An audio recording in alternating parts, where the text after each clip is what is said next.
So I was trained to become a gymnast for 2 years in Hunan, China in the 1970s. When I was in the first grade, the government wanted to transfer me to a school for athletes, all expenses paid. But my tiger mother said, no. My parents wanted me to become an engineer like them.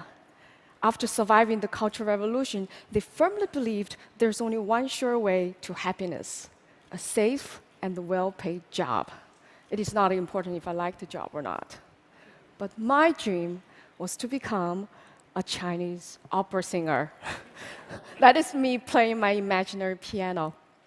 An opera singer must start training young to learn acrobatics. So I tried everything I could to go to opera school. I even wrote to the school principal and the host of a radio show.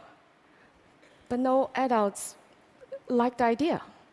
No adults believed I was serious. Only my friends supported me, but they were kids, just as powerless as I was. So at age 15, I knew I was too old to be trained. My dream would never come true. I was afraid that for the rest of my life, some second-class happiness would be the best I could hope for. But that's so unfair. So I was determined to find another calling. Nobody around to teach me? Fine, I turned to books. I satisfied my hunger for parental advice from this book by a family of writers and musicians. I found my role model of an independent woman when Confucius tradition requires obedience. And I learned to be efficient from this book. And I was inspired to study abroad after reading these. I came to US in 1995. So which books did I read here first? Books banned in China, of course. The Good Earth is about Chinese peasant life. That's just not convenient for propaganda. Got it. The Bible is interesting, but strange. That's a topic for a different day. But the fifth commandment gave me epiphany. You shall honor your father and the mother. Honor, I said. That's so different and better than obey. So it becomes my tool to climb out of this Confucius guilt trap and to restart my relationship with my parents. Encountering a new culture also started my habit of comparative reading. It offers many insights. For example, I found this map out of place at first because this is what Chinese students grew up with.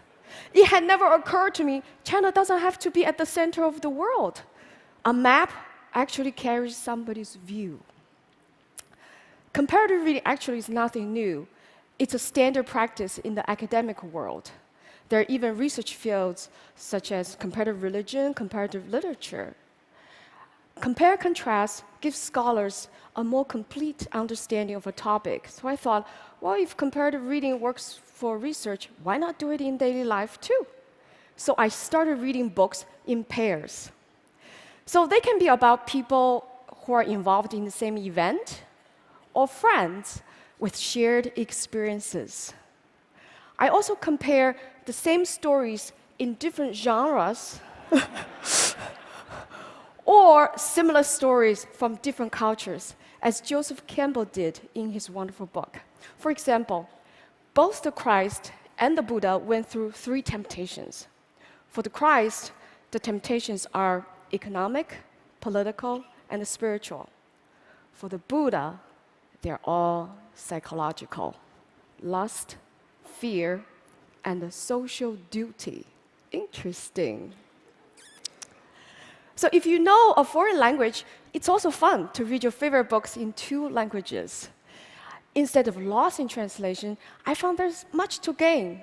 For example, it's through translation that I realized happiness in Chinese literally means fast joy. Woo. And bride in Chinese literally means new mother. Uh-oh. Books have given me a magic portal to connect with people of the past and the present. I know I shall never feel lonely or powerless again. Having a dream shattered really is nothing compared to what many others have suffered. I have come to believe that coming true is not the only purpose of a dream.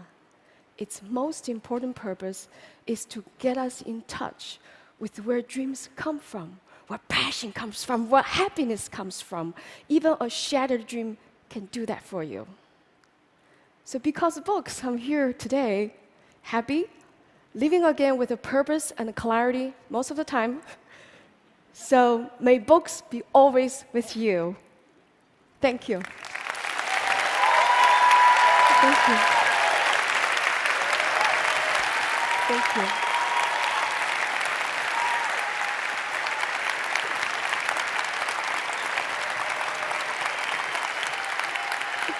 Thank you.